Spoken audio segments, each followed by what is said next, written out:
All right, everyone. We are back with another episode of Group Chat. I got my new co-host, Eric Dlux, back. We're talking all things reading. I noticed you said new. Yeah. Been here You've for been years. Here. Well, okay.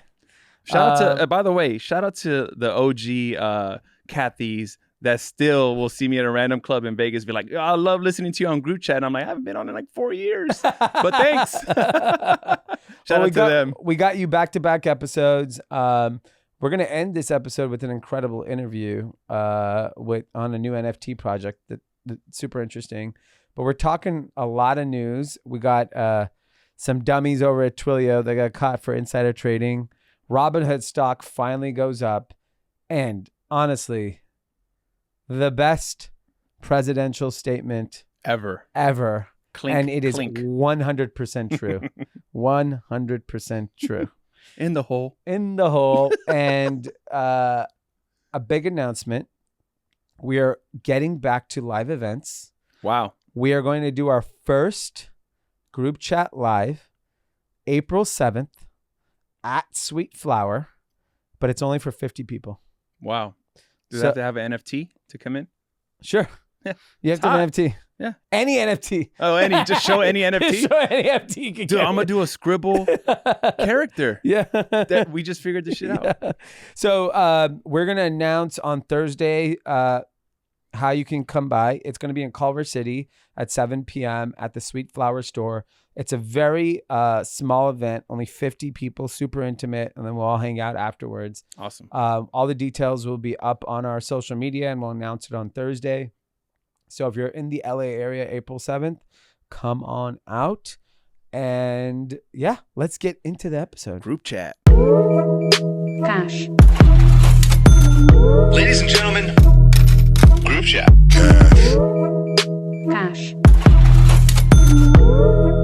It's $1 trillion. Hot.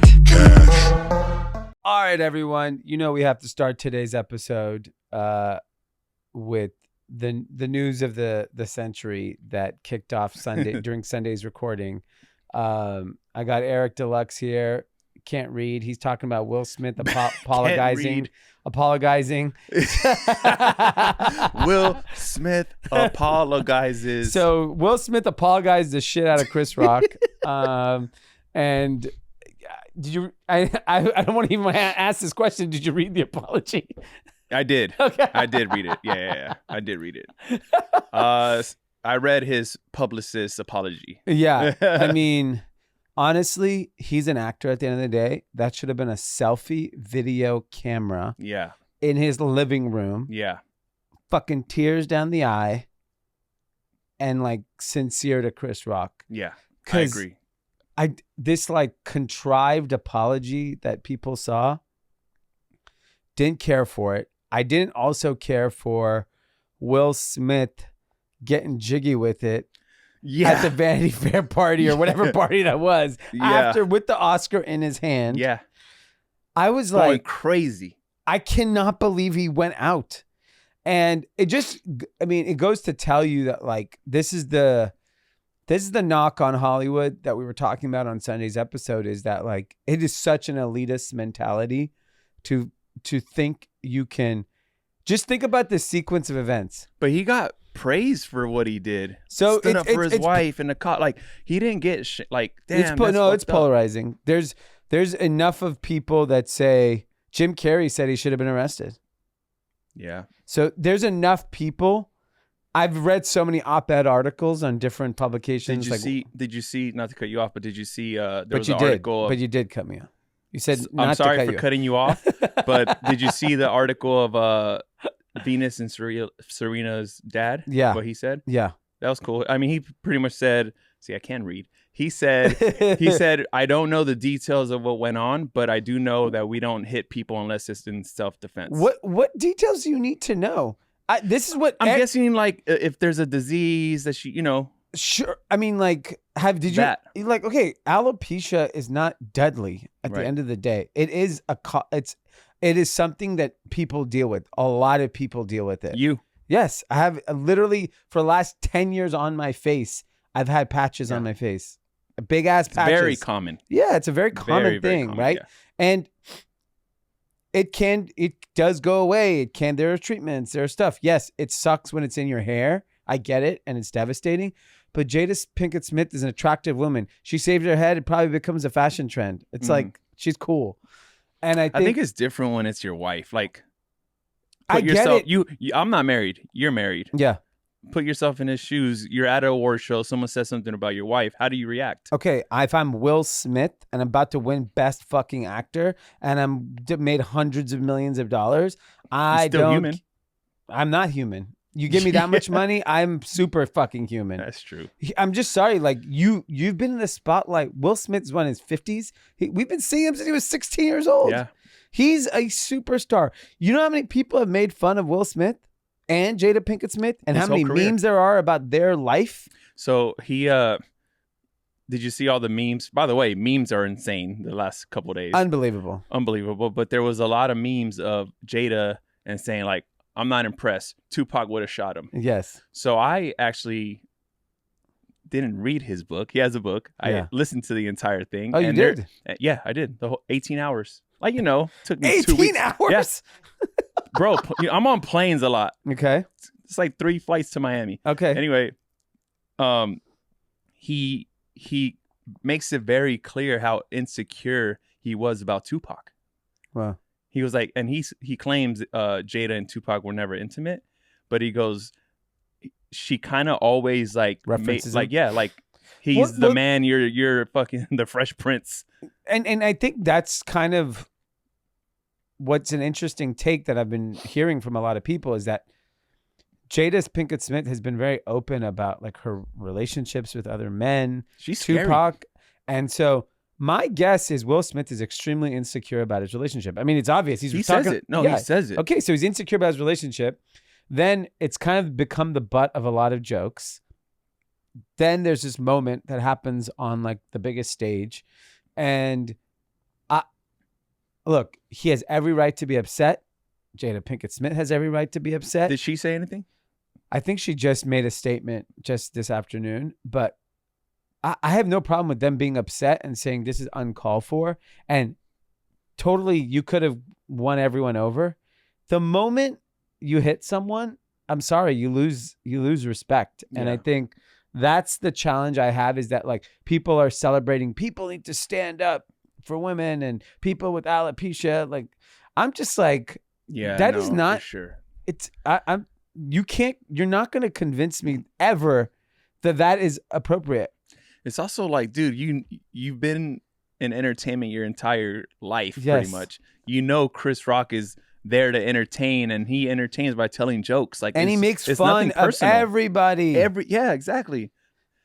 I don't know. I have a couple friends, and they were just like, man, like just looking at Will Smith, and not even just because of that, like just as of recent, that he just looks like he's kind of like going stressed through out. something. Yeah, he's losing it. And by the way, that's fine too. Like no one's going to fault him if you're struggling with life, and it's just how you handled that situation. And I just don't think it's a good example for anybody. Like there's a lot of comedians talking about it. I was like, great, I can't wait when I'm in Kansas City and I say a joke and some slaps the shit out of me. Comes and slaps shit out of me. And the reality is that is 100% going to happen now. For sure. Because people, I mean, if Will Smith can do it, why can't I? Yeah. It's like, and I think the real difficult thing is you saw this guy overreact, hit this person, like violence, then win an award, the most prestigious award in his craft, standing ovation, and then go to the after party. And parties his face off. And then, like, to me, that just says that, like, and I was saying this on Twitter that night, was in America, you can do anything and you will probably get support for it. Mm-hmm. Even if you do something wrong. And in this case, he did something wrong. You could stand up for your wife and not hit someone. I'm sorry. That is not the way you handle situations in real life. But I think but I don't think he has 100% of the public support. No. But I'm just saying but the fact that if he even had 50%, that's mind-blowing to me, that 50%. Even if you had 25% of people. That's what I think it's just it was out of character is something deeper. Like, this is a guy that, like, his entire family does something crazy that gets talked about. His daughter shaved her head.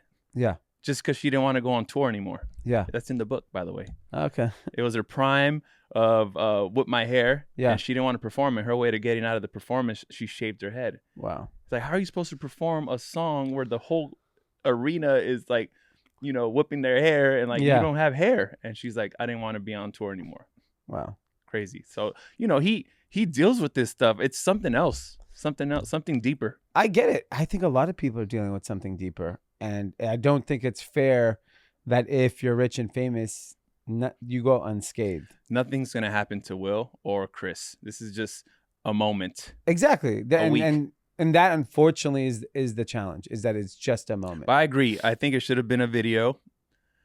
Especially, he's known to do videos. He's a selfie. When his Instagram became popular because he like was the old man on Instagram, like, oh, I know how to use Instagram. Look, and he's documenting everything, content. He could have easily turned on that camera, and said something. Yeah, and I think that's what I would have wanted if I was a fan of it. I mean, I am a fan of his, but that would feel more sincere than this like contrived statement. Did Chris Rock say anything? No. Because I don't really follow this shit. If I see it, I see it. Yeah, and I mean, look, I think Chris Rock's on a tour right now. Oh, he's in sold out. Yeah, I mean, even if it wasn't already. Yeah. So I'm curious to see how he handles it. I think people are all expecting all these comedians to kind of speak out on it. Like, how does a Dave Chappelle respond to it? How does it?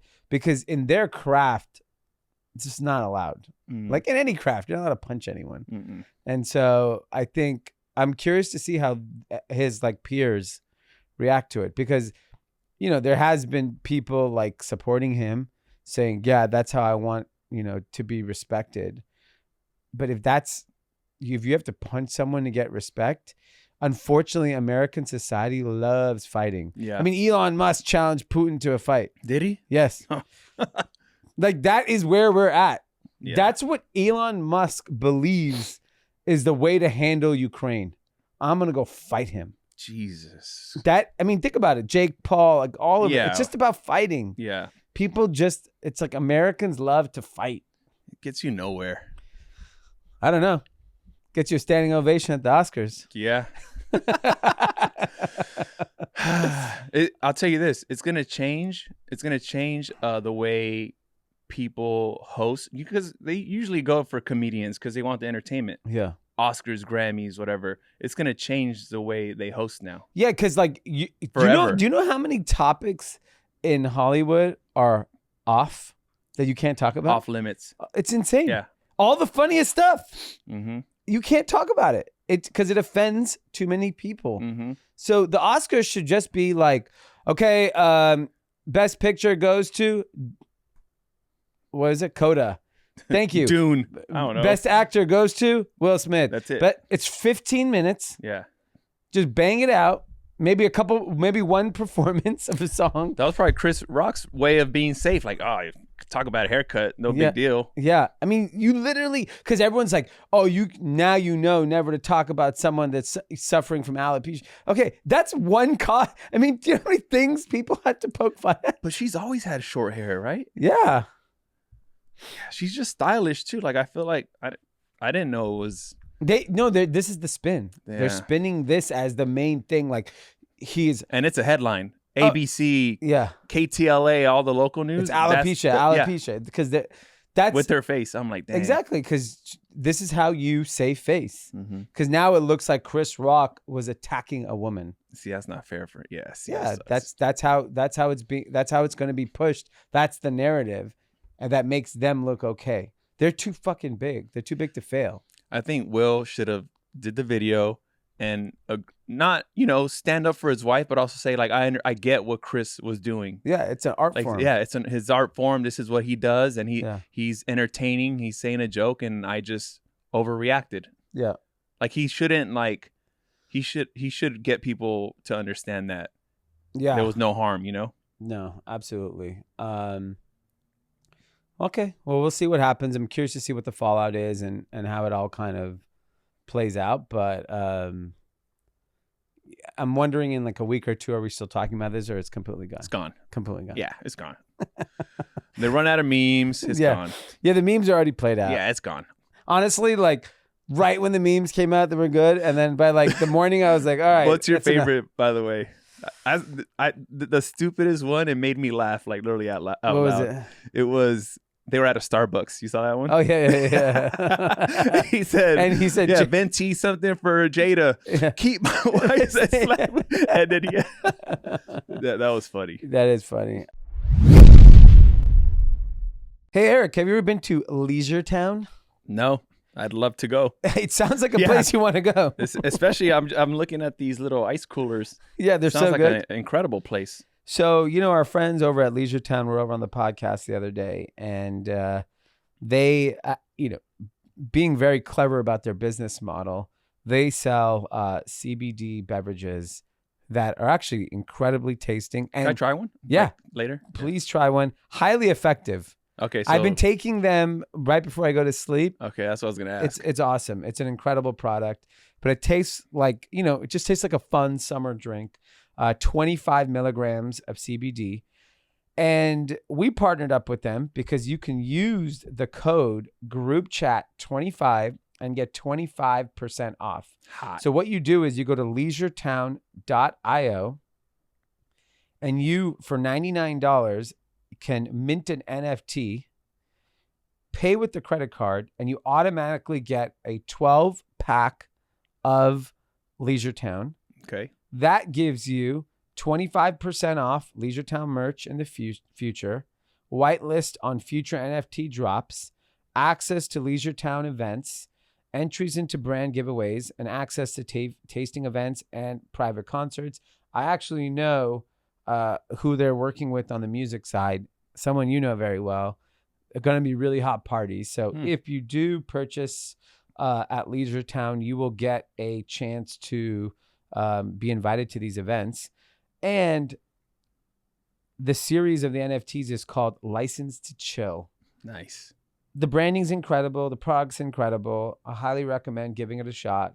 leisuretowne.io. Use the code GroupChat25 and get 25% off. I'm in. Let's go. Stay golden. All right, let's get back to the episode. All right, let's move into some finance news. The first thing I actually want to talk about is Tesla wants to split its stock again. So we talked about this. Amazon recently announced a stock split. Tesla's already done stock split. Elon Recently, right? Yeah, very recent. I think last year or the year before. Tesla and Elon Musk have mastered modern Wall Street.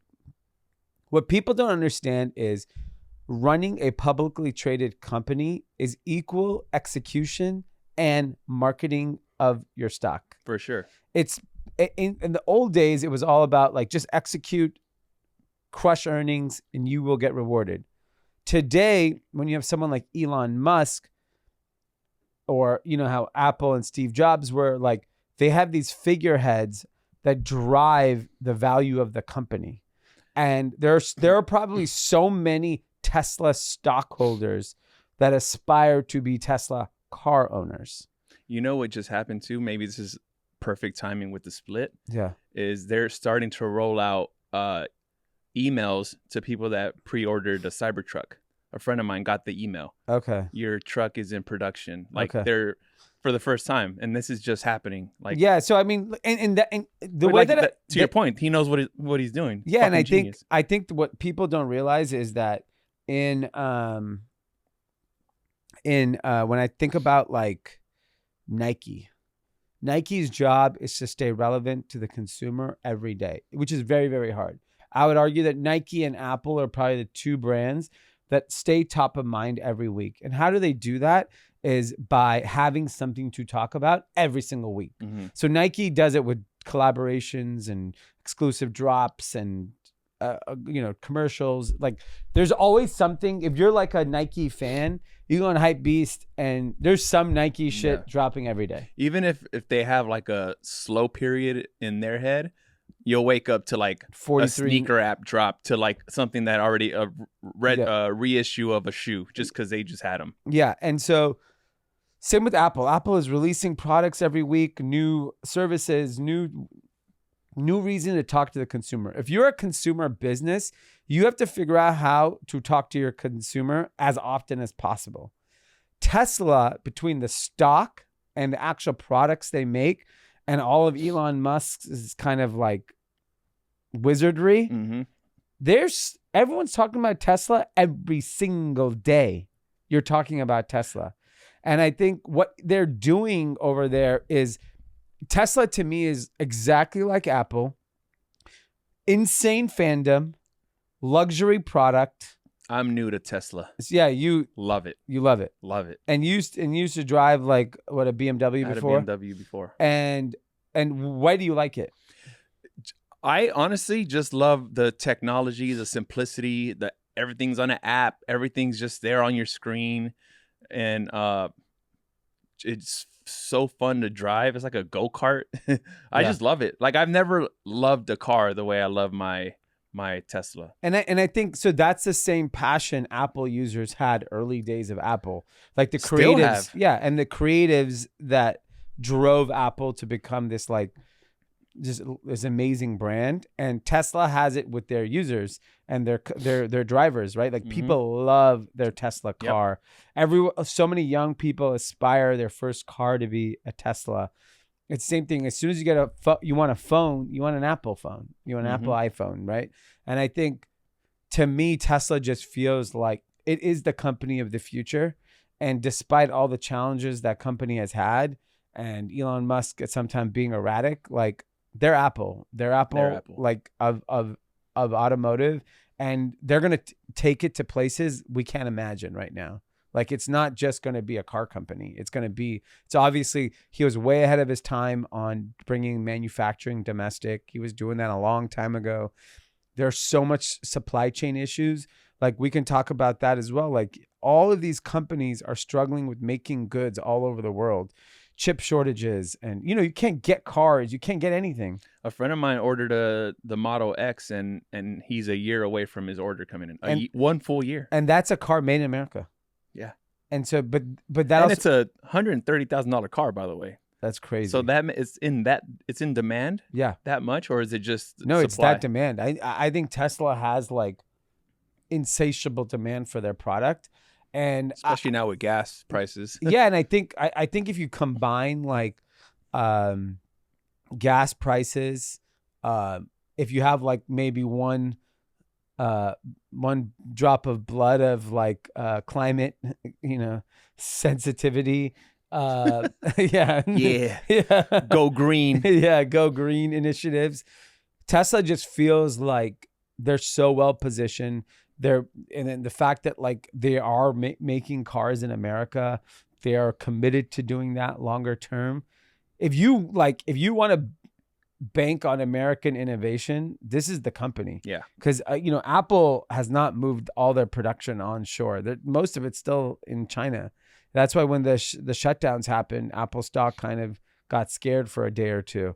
So I think where Tesla sits today is in a pretty unique space, because I just don't see a company like them. And I'll be honest, like I didn't think it would pan out like this, because it was so erratic the last like 5 years. But they're like in a league of their own. Yeah. Because I see it now more than ever. A friend of mine has had a Tesla for like 8 years and always told me to get one. I was like, pass. Yeah. and I think it's still just early days for them. Like for sure. Tesla is very popular in LA, but it's not like that everywhere else. Yeah. They're not the number one. I heard you guys talking about that. Like you're asking Drama if like in Ohio there's chargers everywhere, and he was like he doesn't know, but he doesn't think as much. Yeah, I mean, look, at the end of the day, it's not a cheap car. Even the Model 3, it's not $15,000. No. It's still expensive, and it's a premium price point product. But I don't know, if you start thinking about gas and you start thinking about other things, like it probably becomes pretty affordable pretty quick for a lot of Americans. So that's interesting. So Robinhood, everyone's favorite trading platform, So this is interesting. The stock popped 25% today because they announced that they have extended hours of trading. So today, the actual hours of trading for U.S. equities are on the West Coast. They're 6:30 a.m. to 1 p.m. Okay. Pacific Standard Time. There's early trading and there's after hours trading. Robinhood extended the trading by 4 hours. Wow. And the stock popped on that. So there's that much appetite for people that just want to trade for longer periods of time. So it's now on Eastern Standard Time from 7 a.m. to 8 p.m. Wow. on Robinhood. Wow. Basically, I think Robinhood realizes that eventually U.S. equities need to be traded like crypto, which is 24 hours a day. People are addicted, and the only way you can do that is crypto. Yeah. Crypto allows you to just be trading all day, all night. You know, when you're going to sleep in the West Coast, Asia's waking up. When it's like there's always action. Dude, I don't trade, but I do have crypto, on Coinbase, and like I'm looking at it all. It is addictive. I'm looking at it. Sometimes I wish I wasn't looking at it. Yeah. Because I'm like, oh shit. But dude, if I wake up at 4 a.m. for whatever reason, like I go. What's one of the first things I open? See how much I've lost. Yeah. We're up again, kind of. Yeah, and I think that's where Robinhood is heading, is that they know. But you're right, it's a gamble too. And people are addicted to gambling. Yes. And that is the one. Robinhood is such a brilliant digital product. It's like probably like the best digital products that I've ever seen are Robinhood, Credit Karma, Lemonade, the insurance company, obviously Uber and Postmates, things like that. But like Robinhood is just so good and it encourages gambling. Mm-hmm. And the notifications and the way the dopamine they're feeding you all I don't day. use it. Yeah, it's just notifications and like I tried to sign up for it one time and like I didn't get I don't know. It was like approval and like I never got approved. Well, you don't know how to read. This is a tough one. Maybe if they have an audio version, you can fucking onboard to Robinhood. Dummy. That's fair. Robinhood should literally do that for people that don't know how to read. An audio. Hey, Eric. Click welcome here. to Robinhood. Move your finger 6 inches and you hit okay. Dummy. Yeah. All right, here's big news. The SPAC of the year. It's not going to be. Oh, it is going to be a SPAC. Potentially a SPAC. OnlyFans is considering a merger with multiple blank check companies, or AKA SPACs, to be a publicly traded company. I mean, I from what I know and heard is that OnlyFans, one, is very profitable and has projected revenue this year of $2.5 billion. Jesus. Last year they did $1.2 billion, and we have 16,000 creators earning at least $50,000 a year. Wow. I mean, you could have a living on OnlyFans. Like, you don't have to just be like $1 million a month creator. There's 16,000 people earning over $50,000. I mean, I'm surprised they're going through a SPAC. I'm really surprised they're going through a SPAC. What's a SPAC? SPAC is for dummies. Yes. SPACs for dummies. Yeah, SPACs for dummies. Basically, it's a blank check company. So let's say I, as a seasoned founder, have an expertise in apparel. Okay. I convince a group of investors to say, give me money to be a publicly traded company. And let's say you give me $1 billion. And in the next 12 to 24 months, I have to make an acquisition with the cash you gave me. Okay. With a privately traded company. And so that's basically in the same thing in apparel, or through it doesn't matter. But I would get money because I'm an apparel person, so that I would have to go make probably an apparel acquisition or a consumer acquisition. Something. Okay. So different SPACs have different focuses. Got it. So it is a easier way to go public. And that's why it became so popular last year. So it allowed companies with less fees on the banking side from investment bankers, less transparency on the financial side, a quick, easy process to go public. The problem is the quality of companies that go SPAC are usually bad, and they got creamed in the last year. So a lot of the SPACs that went out last spring, summer have been destroyed because they weren't high quality companies. So it's interesting. I would consider, from what I've heard on their profitability, they're a high quality company. OnlyFans? Yeah. Do you think they have like, maybe they're going to SPAC route because of all the image issues? Image issues. So maybe like a mutual fund like Fidelity or T. Rowe Price is like, we can't put money into peddling porn. Yeah. If that's how they view it. Well, I'm sure they do. Yeah. And so that gives them the option that then SPAC is the route. But I do think they'll get rewarded by retail investors. I mean, anyone who knows that business knows it's a good business. Yeah. And, at the end of the day, they are positioning themselves as a technology company, because I can argue Instagram, YouTube, are all peddling sex too. Everywhere. Yeah. So Snapchat. Yeah. Disappearing dicks. Yeah. Disappearing dicks. $40 billion company on disappearing dicks. Is that the title of the pod today? Disappearing dicks? You know why? You know why I wouldn't want that as a title? Because then it's like on your car screen. I know. God forbid your kids come in and you're like, Mom, Dad, what the hell is this? You guys have had some interesting titles, let me say. Yeah. But disappearing dicks is not something I want on the dashboard of your family. Disappearing minivan. D's. Yeah. There you go. So problem solved. But interesting to see what happens, because I do believe a company like that is going to get rewarded in the public market. I get that, it's not realistic for for some investors. But I mean, when you look at like Instagram, TikTok, and all these platforms, like sex is a big part of why they're successful. For sure. I know they were trying to clean up OnlyFans, at least the image. Did they ever do a good job at that? Like artists? Yeah, I think there are other creators now, but I think predominantly it still lives in that world. Yeah. We'll see. So, I mean, I'm going to jump for my losers of the week. It is a bunch of people that work at Twilio. So Twilio is a software company that is like a high-flying growth technology company. And these 3 engineers. So insider trading is illegal. So if you work at a company and you have privileged information, you cannot trade the stock. Mm-hmm. Especially like a week or 2 before earnings, options, all that stuff. Mm-hmm. With that being said, if you're going to insider trade, go big. Go really fucking big. Like, go try to make $1 billion. For sure. $100 million. These idiots made $1 million.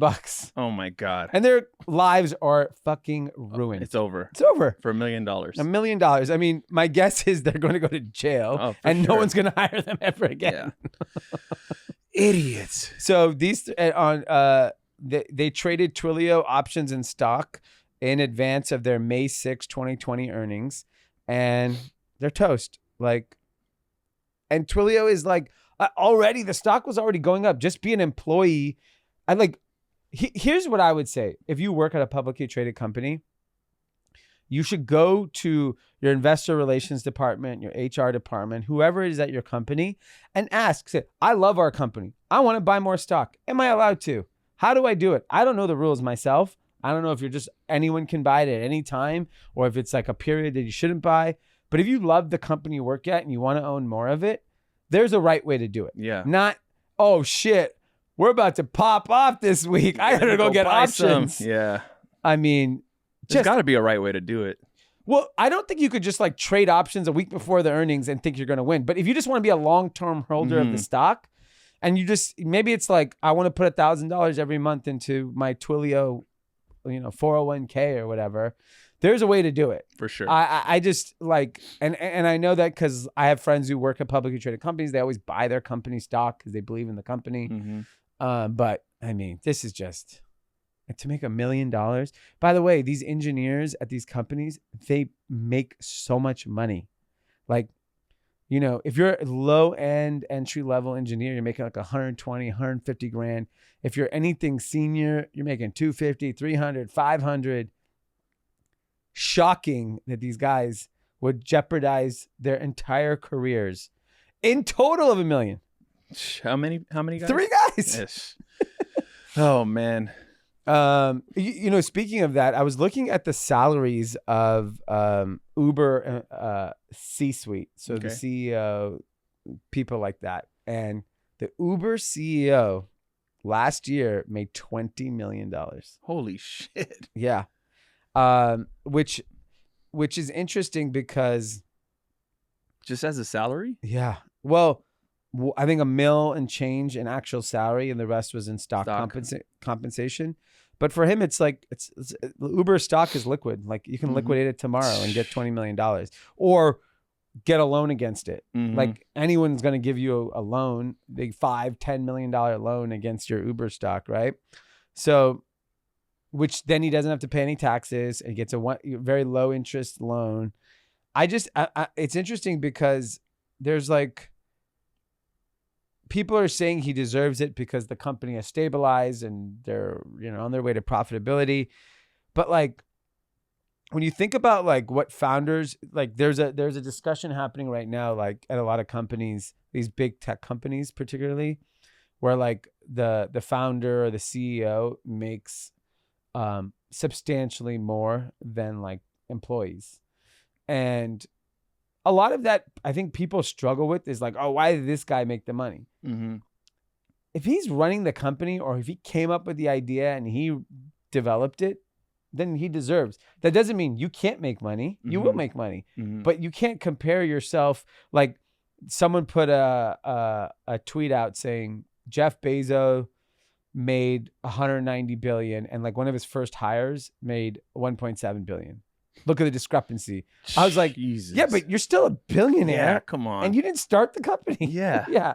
And so I think like at the end of the day, I think the two takeaways is that like, if you are a talented executive, you actually might make more money being an employee than a founder. Most founders don't make money ever. No, for sure. You go broke being a founder in most cases, right? Because you're putting all your money on the line in the hopes that you hit this pot of gold. And that's of any business. No, we had a situation, you know, I have HMC, Headliner Music Club, and we, you know, it was just an idea, put money into it, come up with a name, come up with stuff, build a site. Next, you know, we have a business.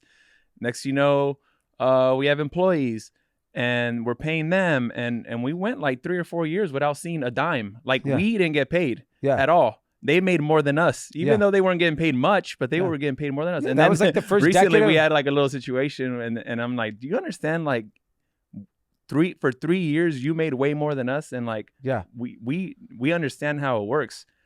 And they just always feel like, well, I work more hours, or I do this, I do that, I deserve more. And it's like people, I had this conversation, I think it was with Diddy one time, not to like brag and shit. Can I pick that name up? Yeah, let's pick that name up. Jesus Christ. No, bro, because I was really close to him at one point. Yeah. And he told me one time, he was like, he goes, everyone around me thinks they can make Diddy money, but they're not Diddy. Yeah. Like he's just like he goes, they don't deal with the shit I deal with. He goes, yeah, they're putting in hours, but that's their role, you know? Like you're not gonna be his cleaner and I clean Diddy's house. Like I need to make Diddy money. Like I'm sure they're well taken care of. Yeah. But that's the thing. Like you probably get paid as a Diddy cleaner, like more than a cleaner at anywhere else. Oh, my house for sure. So I apologize to. But yeah, and so like, you know, a lot of people are talking about how much Uber executives make. So the CFO of Uber last year made 6.8 million. The year before made 11.6. The senior vice president of marketing in 2020 made 12.6. Last year made 7.9. The chief legal officer in 2020 made $12 million. Chief people officer, just people, 10.7 million. That's so insane. if you are a talented executive at a big company, you can make way more money than ever being a founder. And people quit every day to start shitty ass companies. And you could be an executive at a great company and get paid. Like, these are bonker salaries. Do you think it's just because founders are celebrities now? Because of like, or not even founders, even investors, and like, look how big Shark Tank is. Yeah. People just want to, like, no one wants to work for anyone. Yeah. I think that's part of it, but it's also like, it's definitely always been sexy to be an entrepreneur. So like, it's like, I work for myself. I make my decisions. You don't necessarily work less. You work twice as much and get paid fucking diddly squat. Yeah. But you're doing it because it is fulfilling. It is. So if you're content with the fulfillment piece, but then you can't complain about the money piece. I do a little bit of both. Like, you know, I work for myself and I also have bosses. Like, if I go to a club, I work for someone, even though I'm an independent contractor. But like, it's a lot easier for me to show up, do my job, and then get paid, guaranteed, versus the way I run a company. It's like, shit is, and not get paid. It's different. It is. And I think it's not sexy. Yeah. I mean, getting paid, getting not paid is not sexy. No, it's not. Yeah. And I think the problem is that like, because at the end of the day, it's really about money, but it's the hope of making money. And that's what entrepreneurship gives you, is that there's now a hope that you could make so much money. There definitely is that. And look, there's so many examples that are real, like tangible. Like everyone has like, maybe not 1 degree, second or third degree away is from a founder that made a life-changing amount of money. So then that quickly goes to you and be like, oh, I could do that. And I'm never against that belief, because I think that's what makes America great, because literally anyone can do anything they want. Mm-hmm. But you're giving up a lot. You have to be realistic on the sacrifices you're making, and then realize that if it's truly about money, like the chief people officer at Uber, I don't know how old he or she is, but let's say 40, okay? If that person's 40 years old, they can make that money for 25 more years, 30 more years. 10 million a year for 30 years. You put it in the S&P 500, make 8%. Jesus. You might become a billionaire. Oh yeah. That's my point. You're well on your way. Yeah. My point is that like, if it's about money, not necessarily being a founder is the path. Yeah. I was going to ask you for a job. Running a company sucks. I want a job. What do you want to do? You can't read, so that eliminates a lot of positions. I'm part of the problem, though. I want a job and I want to do nothing. Yeah. I'm part of the problem. And you have no skills. Like, what's the skill? Are you crazy? Tons of skills. Give me a skill. Okay, what would you do if we hired you? Give me a job you could do. Design. Okay. Do you use Photoshop and Illustrator? Of course. I thought you just scribble shit. Both. Okay. But that's the beauty of it. I'll scribble something and turn that into a vector file. Okay. I didn't know you know how to do all that. I just thought you were a scribbler. All of our, not all, but a good amount of the merch we do from our company is all designed by me. Okay. And my friend Boogie. So shout out to Boogie. Okay. That's nice. And here. So come again? What, you want another skill? You can design. You could scribble. Yeah. Okay. You want me chief scribble officer? Dude, actually, I do. Chief scribble officer is hot. Every day you got to give me 10 scribbles. Easy. Doodle King. Yeah, it's super interesting. And to kind of add on to that, so Joe Biden's been obsessed with and really the Democrats have been pushing for a billionaire tax. Okay. And so this is called the billionaire minimum income tax. It would assess a 20% minimum tax rate on U.S. households worth more than $100 million. It's insane.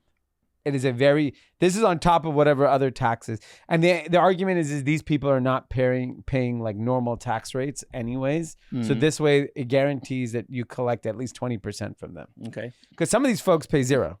It's just the reality of how the tax code what's works. Your take on it? So for example, if a wealthy household is already paying 20% of their full income, they won't pay any additional tax under the proposal. If they pay less than 20%, they'll owe a top-up payment to meet the new minimum. So if you're paying 0% on $1 billion, then you got to pay 20%. You got to pay 20%. You got to pay $200 million. If you're paying $150 million, then you just got to pay $50 million additional. Okay. I'm not opposed to this, and I don't know if that's the right dollar amount. I do know that the wealthiest people in this country do not pay the same tax rate as regular people. So I also don't want to ever be in a situation that incentivizes people to want to become rich, because I think that also is not good for like just the aspiration. Yeah. I don't even think this will pass in Congress, so I don't think it'll matter, but like it's an interesting idea because it's not punishing you if you're already paying your fair share of tax. Right. And to be fair, 20% is not the highest tax bracket even. Yeah. So it's like, I don't know. I don't think it's terrible. I don't think it's a terrible idea. I'm sure someone that's really wealthy will give me 5 reasons why it's a terrible idea. If you're a billionaire, you have your reasons why not to pay that. All I know is that it'll never affect me. Or anyone I know. Well, maybe if, you take off as a cheap scribble officer. I doubt it. Not a billionaire. Maybe I'll make a 1.2 Yeah, so it won't affect you. million. Won't affect me at all. Oh my God. Well, we'll have to see. All right, last topic. Probably the most amazing statement from a president I've ever seen in my life. And it's with Donald Trump, of course. The Donald issues a statement. And he goes, in this statement, many people are asking, so I'll give it to you now. It is 100% true. It took place at Trump International Gold Club in West Palm Beach on the 7th hole, which was playing 181 yards into a slight wind. I hit a 5-iron, which sailed magnificently into a rather strong wind with approximately 5 feet of cut, whereupon it bounced twice and then went clank into the hole.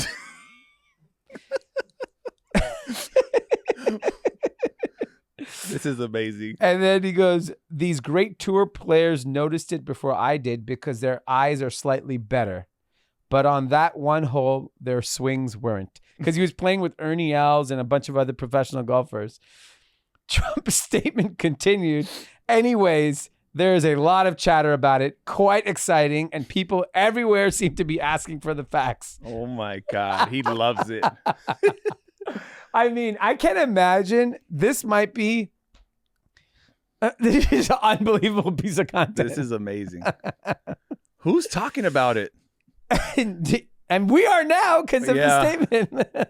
But before that, for him to issue a statement about it. Because it's probably in his life top 5 accomplishments. It was probably by accident. It's probably like hole in one, presidency, Trump International. And it was by accident. I mean, 100%. You see him explaining the wind. Clank, clank. Yeah. And then, boom, falls in the hole. Yeah. I mean, it's just, it's insane. It's insane that's... And I said, wow, it fell in the hole. Is that your Trump... Terrible, but that's not good. You would not be chief communications officer. Scribble. Scribble. I could scribble it though. I could scribble the clank clank in the hole.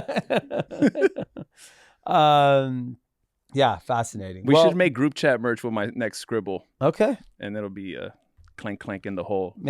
Maybe it's just like you write the word scribble. Yeah. Be hot. Yeah. All right. Before we wrap up today, we're going to end with a really interesting interview. We talk about NFTs and we talk about crypto projects a lot here. And our friend Josh introduced us to a new project that's getting launched. And we have a guest, James DeConti. He's out of New York, and he partnered with an artist, PJ O'Rourke. And interesting story of how they met PJ. Full circle. They are partnering with him to launch an NFT project. And it's interesting because I've bought a handful of stuff. I think I have one that's worth something. The rest have been kind of bullshit. And the reason you have a handful of stuff is the reason I have none. Okay. So thank you for sharing your experience with NFTs. So hopefully he convinces you that this is your first purchase. So let's get into that interview and let us know what you think. All right, everyone. We're going to get into some Web3 NFT crypto land with a friend of ours, Josh Kaplan's good friend, James DeConti. Where are you calling from, James? Long Island. Long Island. So I assume you grew up with Josh. Is that how you guys know each other? Yes, sir. That's awesome. And, Eric, have you bought any NFTs yet? No, I'll be honest. I was interested in getting into the NFTs until I heard how much money you lost, and I was like, "No, I'm good." I can't afford a CryptoPunk or a Bored Ape. Yeah, you Even can. if I You do, just have to. I just have to sell my house. Yeah, and that's not what I'm gonna do.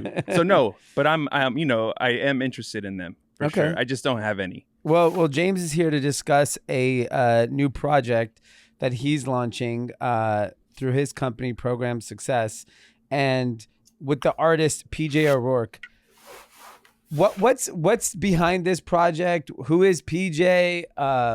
What is a PFP project? People always talk to me about that. I have no idea what PFP even stands for. Can you walk us through all this? Sure. Yeah, absolutely. So the first question being, who is PJ? PJ is an artist who has been grinding. He started selling his art. He was selling his art on T-shirts in the L train in Brooklyn. And he's been doing that for 10, 11 years, just slinging his shirts in the subway. Wow. And he's just like a hustler. At his core, he's a hustler. And one of the guys on our team, Joe Fritzen, who is in our legal department, he met PJ in the subway maybe 8-10 years ago.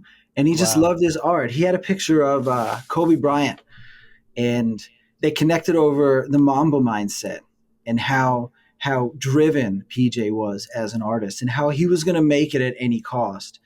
And then that was pretty much it. I mean, Joe bought some of his art over time, and I saw it in Joe's house whenever I went there, and it was cool. But up until a couple months ago, when we had been exploring NFTs, Joe was like, I got this guy that I met in the subway. I've become a little close with him, and he's got this character. And we were looking on his Instagram, and it was this character, Gumbit. So that's the story of how we met PJ. And I have been really getting to know PJ. I mean, I talk to him almost every day now, and he's got a good heart and a good spirit, and it comes out in his art.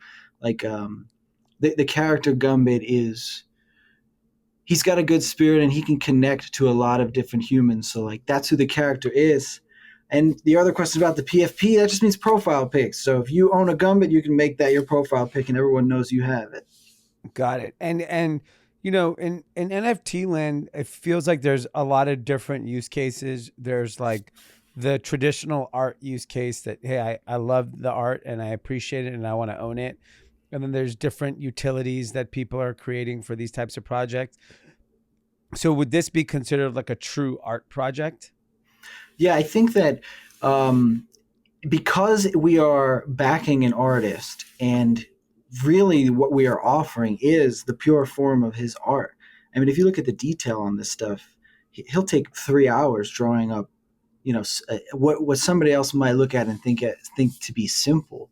So yeah, we're offering the art, but also what I think is so cool about NFTs is that it's kind of like a new way to bootstrap a business. You guys were talking about it on your podcast the other day with the Chillin' Chameleon guys. And you were talking about the Bored Apes. Their project when they started the Bored Apes, that was art. And it was art that people connected with. Like something hit emotionally there. You could see it because a million projects have created apes or this monkey or that ape since then. So people are connecting with that. But then from there, like the funds that they raised, they turned that into a large business where they just bought the CryptoPunks. Yeah. So it started as an art play, but there are a lot of channels that you can go into in media where like your NFT sort of becomes the influencer, so to speak. Like you you can start with the art, but then we're making music, we're making journals, we're making a backstory. We Got it. are So there's a bigger vision than just art in this particular project. Yes. Got it. So it's really like you're creating a character, and it's like if you're Disney and now you're creating all these channels where you could potentially monetize and grow the kind of fan base. So whether it's a toy, a song, a physical experience, whatever it may be, is that kind of how we should think about it? Yeah, that's a good way of thinking of it. And also, I'm a therapist first. If you look at my bio, it says proud father, proud husband, and psychotherapist first. Nice. So Wow. I'm sort of living this dichotomy of a life where I'm like in Discord and I'm like in the Cool Cat Discord, to the moon, we're gonna make it. And then I close my laptop and I'm like, tell me about your father. Wow. I might need your business card. You should do an NFT project for therapists. I know. Dude, and you get so many hours if That'll you be my first NFT. Yeah. Need a therapist. Yeah, seriously. Yeah. That's so go ahead. To that point, how do you from a therapist standpoint, like it feels like Web3 and NFT specifically among young males has become like an all-encompassing kind of addictive thing where like, adults are pretty, and I would say adult meaning 40 plus, are a little bit more balanced when it comes to life. Whereas like a 22-year-old, it's just all day, every day. They probably don't shower, don't eat, and they just like NFT their dick off all day. Yeah. And they're in your Discord asking you all these questions like, when is the mint? What's the mint price? When are you going to tell us? Like they want more and more information because they're so obsessed and addicted with it. But I can't lie. I do have, I'm a dad, so I have my responsibilities and I have my practice, my private practice, and I also run a group practice. But I do have this like other side of me that has this raging crypto NFT obsession as well. Something in it that connects emotionally. Yeah, what's happening in these Discords? I joined them a bunch maybe 6 months ago, and then honestly, they're just too active. And it honestly, some of these NFTs felt like having a job. You got to go here at 3:30. You have to be there at 5:30. I'm like, yo, shut the fuck up. Yeah. I just paid all this money. I'm not going to anything. Yeah. Leave me the fuck And then you alone. lost all the money. Yeah, exactly. Like I just want to like, if you buy a Basquiat, he's not yelling at you. Like No. you gotta go somewhere and do shit. So it's like you just get to enjoy it. I just want to enjoy the art. I like it. It looks cool. I want to enjoy it. I don't want to be yelled at why I didn't come to the fucking Twitter Spaces. I'm a big physical art guy. I'm an artist myself. Yeah. Or, self-proclaimed. Yeah. Yeah. I do art. But I the Discord stuff does. Yeah, what's happening in Push a me away. Discord that like You're like you're absolutely- does your project have a Discord? Yes, we have a Discord. We launched it last week. Okay. And what is happening in it? So we're taking a lot of measures to try to prevent what you are talking about. These projects, before I was starting an NFT project, I was a big time NFT consumer to where I bought like 100 different NFTs and I was trying to keep up with all these Discords. And you're right. It became a job. It started to take over. I needed to make sure I was in this Twitter Spaces or I was clicking this link at this time and it becomes too much. But we're trying, the stage we're trying to set in our Discord is, and this is where my practice as a therapist comes in a lot because I worked and I ran group therapy for a long time. We're trying to build something that's not that. We don't want to stress people out being in our Discord. We have a channel called Real Talk, which is like, come in here and let's have some real talk. If some things are going on in your life, as opposed to just, we're going to the moon. When are we going to how come my investment didn't 10x? It's been 48 hours since you launched the project. This is like, Yeah. we can talk about some real stuff. And we've set that stage pretty early on because we don't want our project to stress people out. We want it to be a place where people could feel home. That's interesting. So how do we find your Discord for PJ O'Rourke's project? It would be Gumbit, which is GUMBIT.xyz. And there's a link in there in the Discord. Got it. And so has this project hasn't officially launched yet? It hasn't minted. It has the Okay. website is launched, the Discord is launched, our Twitter, all of our socials have launched. The only thing that hasn't happened is the minting of the actual art. And when does that happen? That is going to be late April, early May. There's a lot of moving parts that go with that, so I can't give you an exact date, but late April, early May. And so the idea here is to start building the community, getting hype, and educating people on what you guys are doing, so that the day you mint, you get good engagement from the users. Is that kind of like lay of the land? Yeah, that's a good way of saying it. And then how much is like what is it going to cost to mint this? That's also something that we haven't released yet. So I can't go into that, but we are going to be releasing it in our Discord in the next coming weeks. So if anybody wants to know the answer to that, they can join our Discord, and we will be releasing it soon. It's just that there's way more variables than you might have thought. Like I thought making an NFT project was like drawing a picture of a dog and then people buy it and you make $1 million. But it is like, yeah, that's what I like. I like that. If you got one of those, let me know. I'm looking at the Gumbit guy. Yeah, it's cool. Where are you cool. seeing him? On the Twitter. Oh, cool. Which one are you looking at? I'm just scrolling down, so I see one as a baseball player, one in a suit as a doctor. Oh, yes. So the reason he has, do you guys want me to go into the reason, like why he takes all these different forms? Yeah, let's hear it. The lore, which I was on the team who built the lore, I'll give you the brief version, but anybody who wants to read the whole thing can go to the website. Over the past couple hundred years, outside of City Hall in New York City, anybody who has discarded their gum on the flagpole outside of City Hall, that over time has collected 10,000 pieces of gum.